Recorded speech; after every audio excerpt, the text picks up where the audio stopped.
High station. Guys, ito. Meron ditong white chocolate na high station. Ang paa niya ay yellow legs na medyo gasain. Ilang taon na to, pre? 1.5 years. Isang taon at kalahati, guys. Months. Napakaganda ng tayuan. Bulto katawan nito, guys. Nahipo ko na to. Mahaba pa. Mahaba paa. Palugo na, oh. Dry na siya, oh. Dapat to mailaban muna bago tuluyan maglugon. Pero pwede pa to, guys. Wala pang diferensya ang pakpak nito tsaka buntot. Kompleto. Kompleto pa to. Dry lang dahil sa gulang na nung manok eh. Ano linya, pre? Pile, sweater na pile yan. Pile sweater daw to, guys. Napakagandang manok. Magkano to, pre? Yung dalawa. 6,000. 5,000 na lang dalawa. Mabilisan lang. Ito, guys, 5,000 daw yung dalawa. Ito, kukunan ko pa itong isang isa. Ito, kaparehas ng linyada, guys. Ito, may malaki. High station din. Na ganun din ang paa. Magkapatid to eh. Kelso pile naman yan. Magkapatid sa ama. Kelso pile ito, guys. Ilan taon na to, pre? Magtatatlong taon na yan. Ito, guys, binibenta nung may-ari ng manok. Yung 2 piraso, 5,000, pre. Oo. 5,000, guys, pero pwede nang isali sa 2 weeks. Manok na manok to. Malulutong mamalok. Guys, kahit hindi na ito ibitaw, manok na manok ito. Tingnan nyo yung figura.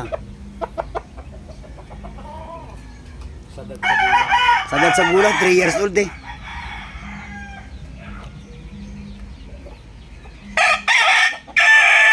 Siguro sa timbang to, guys, mga nasa 2.5 kilos. No, pre, no? Oo. Mahigit 2 kilo to, no? Bulto to eh. Tingnan nyo yung likod, guys, oh.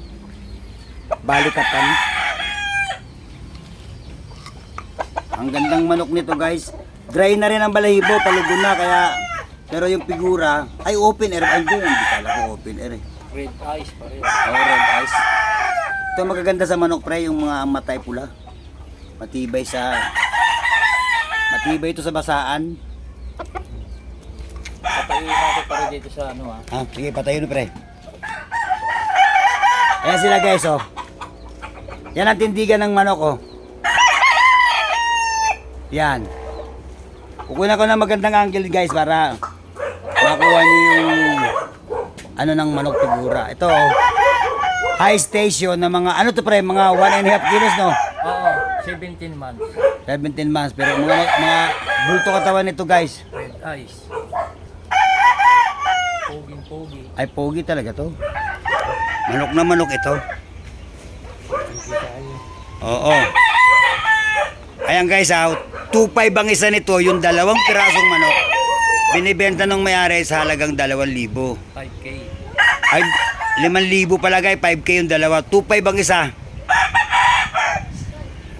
Babalik natin doon sa isa, guys, para meron kayong ano, option. Ito, oh. Dry na ang balahibo, guys. Ang manok talagang hinog sa panahon. Ulamatan nito. Magandang linyada to. Malaki mataas. Bulto katawan. Bulto ang katawan nito, guys. Tapos sa 2 weeks, hindi na kayo hirap sa ulot. Tingnan nyo pa. Tanda ng kagulangan, guys. Oh, nagbabaklas na, oh. Kayo na lang magkayas ng paa nito para magmukhang bata-bata. Nababaklas to, pre, itong paa nito. Guys, at 2.5 yung 2 piraso ng manok. PM lang kayo sa may kursunada. Dito lang to, guys, sa amin, sa Pabahay, Phase 1, Bagtastal sa Cavite. Ang pinaka landmark nila, may police station dito sa loob ng Pabahay at saka fire station. PM lang, guys, sa interesado.